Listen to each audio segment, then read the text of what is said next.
several people are dead and injured after a sudden and violent attack that police say looks deliberate. This happened in Germany, the northwestern city of Münster near the Dutch border. A man behind the wheel of a delivery van plowed into a crowd of people, killing 2 and injuring at least 20 others. Some of them are in critical condition right now. Witnesses say the van smashed into the open-air section of a busy restaurant. The driver of that van is also dead. Police say he committed suicide with a gun right after the crash.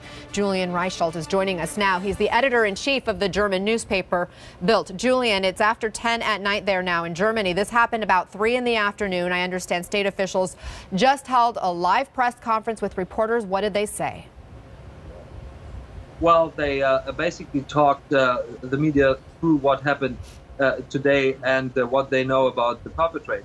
The one thing that is of highest importance here is that so far nothing points to an Islamist background, although the footprint of the attack certainly looked like it in the beginning. The perpetrator is a 48 or 49-year-old German man who lived in the city of Münster, who has no criminal background, who his neighbors described as a completely unknown to him, someone who never was special, who never stuck out.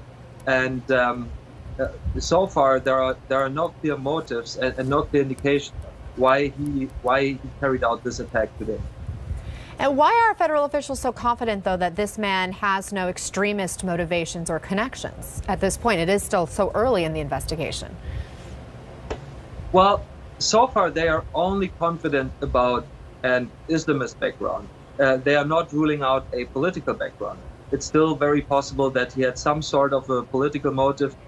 There were reports today that a political pro-Kurdish demonstration was planned exactly in the spot where he carried out this attack today. There are speculations about a more extreme political background of this man, but so far that's only speculation. So what they are able to rule out right now is a possible Islamist background, but no political background.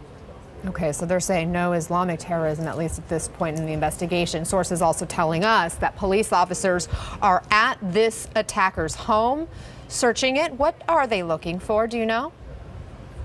Well, they are looking for possible clues into the motives of this person. From what we have learned from our police sources, apparently he may not only have one residence, but several residence addresses, which would be kind of strange. Usually in Germany, where you're registered with your address, you have one address and not several. So this may be the first of a couple of raids tonight. The German SWAT teams have entered the building about an hour ago. There were explosions heard, so we do not know why they used these kind of methods. But apparently they wanted to make sure that there's no one still left in the building who could then attack them. So they went in quite aggressively and now searching the residence of the man who drove the truck to learn more about his motive. Julian Reichelt in Germany, thank you for that update. Joining us now to talk more about this, 2 CNN law enforcement analysts, James Galliano and Josh Campbell. Both are former FBI supervisory special agents. So, James, police announced very quickly this was a deliberate attack, and now also announcing quickly they don't see any ties to radical Islamic terrorism. Is there any information, what we just heard, that stands out to you? Sure, the attacker appears to be an anomaly from this sense, and I've been making some phone calls and talking to some counterterrorism experts. So we know that they're saying police right now are skeptical that this is an Islamist terrorist, but they're not saying that he wasn't an adherent to a particular political ideology. Remember, terrorism is you are conducting violence or intimidation in pursuit of political or social goals. Anna, real quickly, let's walk down what's happened over the last 2 years. 14 July 2016 in Nice, France, 86 killed, 1 attacker. 19 December 2016 in Berlin, 12 killed, 1 attacker. 3 June of 2017, the London Bridge attack. You and I sat here and talked about it that night. 8 killed and 3 attackers. 31 October 2017, right around the corner from us, the West Side Highway attack, 8 dead. What is different about this attack that gives us pause is this fact. Most of the time, the folks that I've talked to that talk about Islamist terrorists, if they're going to conduct their terror attack, the martyrdom comes from giving their life in the pursuit. So if they use a bomb, they die in it. The bomb, they become part of the weapon. If they die by suicide by cop, martyrdom is still a possibility. In this instance, the attacker took his own life. By their rule book, that's cowardice. That's what makes us think there might be some type of mental instability here. And when we talk about the attacker, Josh, in this case, we know the driver killed himself, as James mentioned. The authorities have now said he is a German citizen, and based on Julian's reporting, he had no criminal background. What happens next?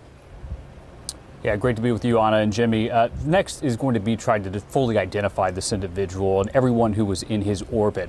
Having worked far too many of these investigations involving the loss of life overseas, I can tell you that there are two aspects. There's the part of the investigation that's seen and the part that's unseen. As we watch the pictures there of the crime scene, and we saw earlier footage of police officers processing, that's what is seen. We see the collection of physical evidence in order to determine what happened and how it happened. The second part, the unseen, is going to help us determine why it happened and get to that motive. And until we fully identify the subject, we won't yet know, what his tendencies were, who his contacts were. That's a part of the investigation that's going to take some time in order to really suss that out. And it's important because, especially, as you mentioned, the reporter earlier, how close this was to the Dutch border. This is something that may not just impact Germany, but other countries as well. So, if you have other associates, now is the time where they may be going underground. They may be looking to, escape the purview of law enforcement. And so it's really going to be an all hands on deck approach. And I can tell you, and Jimmy spent time overseas as well, working with our foreign partners, the fusion of information between intelligence services and law enforcement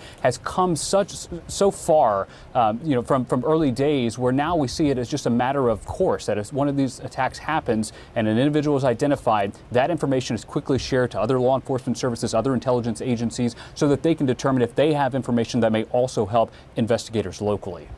James, this isn't the first time we've seen a vehicle used in an attack, even in Germany specifically. You mentioned the Berlin attack. You tick through a bunch of other ones that have happened in Europe and here on U.S. soil. What do we know about the uptick in this type of attack, specifically, though, in Europe? Sure, and I've called for this. I mean, the United States is part of the Five Eyes, so we have intelligence sharing with 4 other partners. I think we need to expand that going forward. I also think we need to look at soft targets. I mean, we've seen the proliferation of shootings at schools. We've talked about hardening schools to make them a more difficult target for somebody bent on causing death and destruction there. And immediately in the wake of the West Side terror attack, where we talked about this was on 31 October of this past year, we talked about how quickly the New York City Council came to be putting up the bollards along the West Side Highway. They recognized that there were access routes that a vehicle could get on there, where there were bike paths and passenger and routes where people could walk, and they fixed that. I think going forward, we're going to have to look in the West at possibly doing a better job of separating pedestrian thoroughfares from vehicular traffic. Terror climate in Europe. We've talked a lot about this over the past few years. Josh, what more can you tell us about what's happening in that realm in this part of Germany? Well, I think it's important to first say, as we mentioned, throughout our reporting today, that we're not yet clear whether this was terrorism. I think it's too early. Obviously, that's going to be something that investigators are going to look into. For the reasons that were mentioned earlier, it looks like, it is questionable when compared to some other attacks. But unfortunately, the climate is such that we've seen these type of incidents in the past. And when you look at individuals and back at some of the recent instances of terrorism, individuals are either inspired or sometimes directed by those who are overseas. And that's why it's going to be very important to fully identify this person, to determine, and I'm saying if it's terrorism, it's a big if, but if it is terrorism, what caused that motivation? Is this something that he came to on his own, or did he have contacts that now investigators and law enforcement are going to want to determine and see if they're actually inspiring other people as well? It's a Herculean effort in order to go and dig into someone's past, but they're going to be looking at that digital footprint. They'll look at everything in his orbit, as mentioned, his contacts, his associates, his communications mediums, in order to determine, because as you mentioned, this isn't the first time we've seen these type of incidents. And as we look to the Middle East, I mean, we've talked a lot about ISIS in recent years. As they are crushed, there will be fighters that are returning home, that are going back. So just because we're taking land away from them doesn't mean we're going to be taking away that ideology. So it very much remains a threat. Right. And as you point out, it doesn't look like this has any tie to Islamic terrorism or radical Islamist terrorism, according to the officials in their latest press conference. But James, back to the fact that this is a tactic we have seen used by other terrorists in the past, using a vehicle to create chaos, to create death and injury.